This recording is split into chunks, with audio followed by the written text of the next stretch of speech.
And now, it's time for another Dice Tower review with Tom Vasel. Hey folks, today we're taking a look at a game called Quicksilver. Now this would be certainly a case of not judging a book by its cover, or a game in this case by its cover. Because honestly, while Quicksilver may be a game, and this might have an austere, sort of cover. When I first saw this, I just wanted to pass right by. Because this has to be one of the most boring game covers I've ever seen. I mean, it might be classy, but you want to see a game that looks exciting, and this isn't that. This is actually an airship racing game. Think steampunk to some degree. It has some fabulous artwork. You're racing airships against other players. It even comes with a little mustache. Oh, hang on.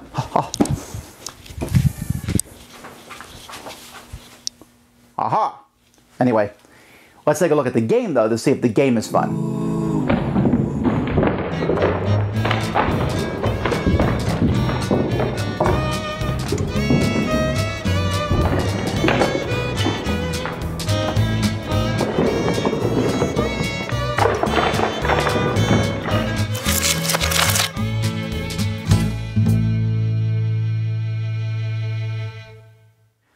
Okay, here's one side of the board. The board actually has two different sides that you can use. I'll show you the other side in a minute. You're going to set up a race. You have a starting line piece that you can put where you want to, and then you'll have checkpoints that you have to go to.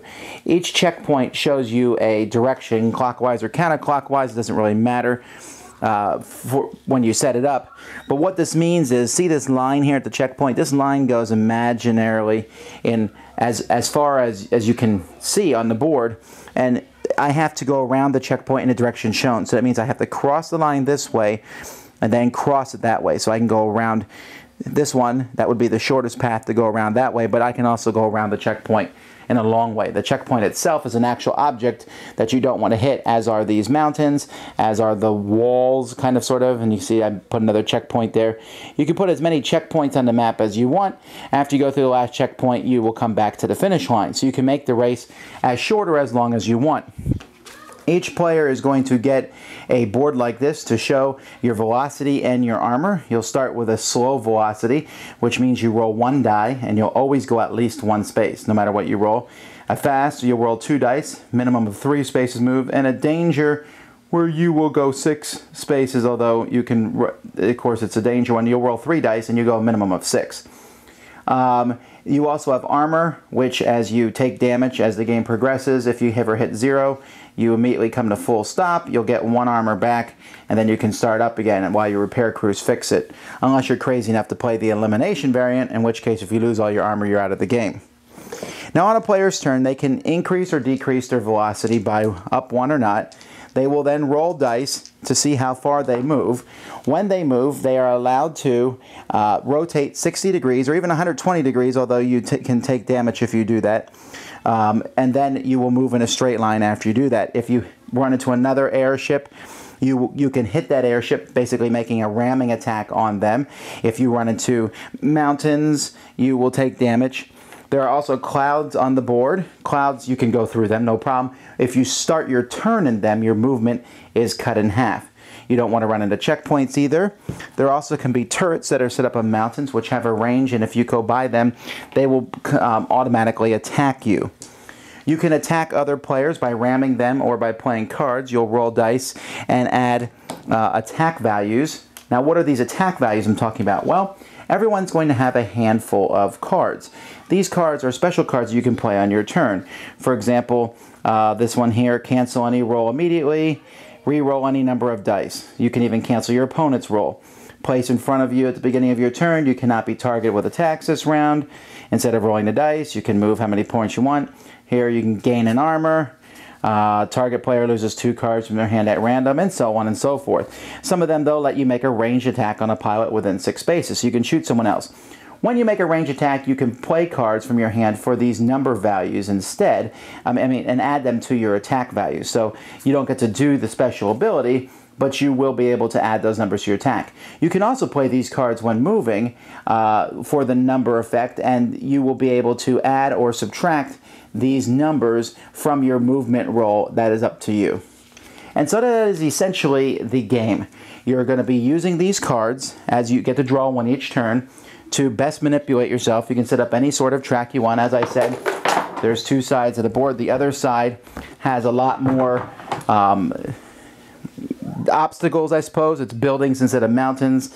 And you can even have a checkpoint that's on a building that you have to go around, and with fewer clouds. And it looks pretty cool. I certainly like the graphic design of this. You can play with up to 6 players. There's boards included for that many people.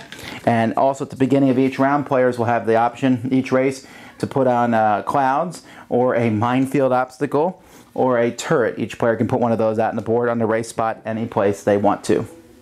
Okay, this game has some things in it that are interesting. I do like the fact that you can use cards to increase or decrease your movement, and that's not a bad mechanism because you're going to be using it a lot. Because the biggest problem I have with Quicksilver is the name, Quicksilver. It's not quick, it's slow. It, to me, is a really slow race, which is really compounded. If you play with 6 players, this is one stinking slow game. You are constantly having to lower your speed to go around obstacles. It just happens. You have to do that. I mean, every once in a while you go around and you're like, oh, yes, a straightaway. I can increase my speed and go fast. And then another player might shoot at you anyway. Also, combat, movement, pretty random. I mean, pretty random. Just rolling the dice. Sure, you can modify it with those cards, but you only draw 1 per turn, so you don't have that many cards. And then players are playing bad cards on you. I like racing games a lot. I don't think enough racing games are actually being produced these days. Formula D, Ave Caesar, Right from Brighton. There's a lot of racing games I like that include rolling dice. I don't even mind the rolling dice, but this one just felt like a big random fest with a bit of Robo Rally thrown in, where you have to go to the different checkpoints. I like that idea, to go to the different checkpoints, but it just felt so frustrating. Every game I played, there's been at least 2 or 3 players who have been frustrated completely by the experience because they're trying to move and other people are shooting at them, or they roll too fast, they didn't mean to, and they hit a wall, or they move too slow and they fall way behind everyone else. Artwork is phenomenal. The board looks great. I mean, the whole thing is a good production. I mean, the airships are okay, but I mean, everything else is fantastic. But what does this really offer that's new and interesting? What does this offer that makes this? You can say, well, the theme, you have the mustache. Well, okay, yay. I mean, the theme is nice, of racing airships, and, you know, even shooting at each other is a neat concept. But in reality, it's just not that exciting to me. It plays too slowly with 6 players. With fewer players, there's less combat and less competition for going around spots, so that's kind of boring too. I just wasn't very impressed with this game. So that's Quicksilver for you. A racing game, but really one that's just too slow and dull for me. Thanks so much for watching the Dice Tower videos. Find more great videos and reviews, as well as our top-rated audio podcast at Dicetower.com. You can also find other great shows at Dicetowernetwork.com. I'm Eric Summerer, and you've been watching The Dice Tower. The Dice Tower is sponsored by Cool Stuff Inc., where you can find great games for great prices. Cool stuff in stock.